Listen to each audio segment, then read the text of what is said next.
Itinuturing na natural disaster ang mga wildfire, ngunit hindi natin alam kung kailan at saan ito mangyayari. May natalang bagong record ng deadliest wildfire sa isang bansa sa loob ng 100 taon. Ang nakakapagtaka dito ay ang isang simbahang nananatili pa rin nakatayo pagkatapos ng nangyari. Saan ito nangyari? Paano nakatayo pa rin ang simbahang ito pagkatapos ng nangyari? At anong matututunan natin sa pangyayaring ito?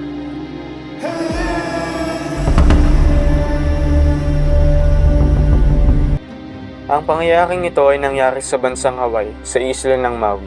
Ayon sa mga balita ay 96 na tao na ang nasawi. Mula sa 2,000 katawang nawawala ay bumaba na ito sa 1,300. Konfirmado namang nasa 2,000 kabahayan na ang nasunog. At inaasahang 500 to 600 million ang magagastos upang malinis ito. At halos $1 billion ang magagastos upang maitayo uli ang isla ng Maui. Itinuturing na itong deadliest wildfire sa buong Estados Unidos sa loob ng 100 taon.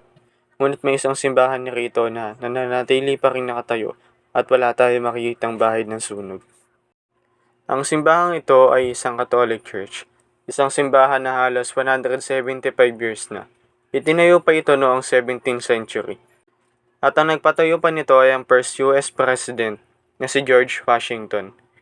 Dito siya nanalangin pagkatapos na siya ay maihalal. Ang sabi ng pari dito ay dahil marami ang nananalangin at marami nang nasalbang buhay ang simbahang ito, kaya't nakatayo pa rin ito at hindi naapektuhan ng nangyaring pagkasunog sa lugar. Makikita natin dito na basta't may pananampalataya tayo, ay walang kahit sino o ano ang makakapanakit sa atin dahil poprotektahan tayo ng Diyos. Isaiah chapter 25 verse 4. Ikaw ang takbuhan ng mga dukha at ng mga nangangailangan sa panahon ng kahirapan. Ikaw ang kanlungan sa panahon ng bagyo at tag-init, sapagkat ang paglusob ng mga malulupit na tao ay parang bagyo na umahapas sa pader. Isang halimbawa ito para sa atin upang mas magtiwala at maniwala pa sa ating Panginoong Jesucristo, dahil siya lamang ang makakapagligtas sa atin sa mga kapahamakan. Yun lamang, pagpalain tayo ng makapangyarihang Diyos. Salamat mga kapatid.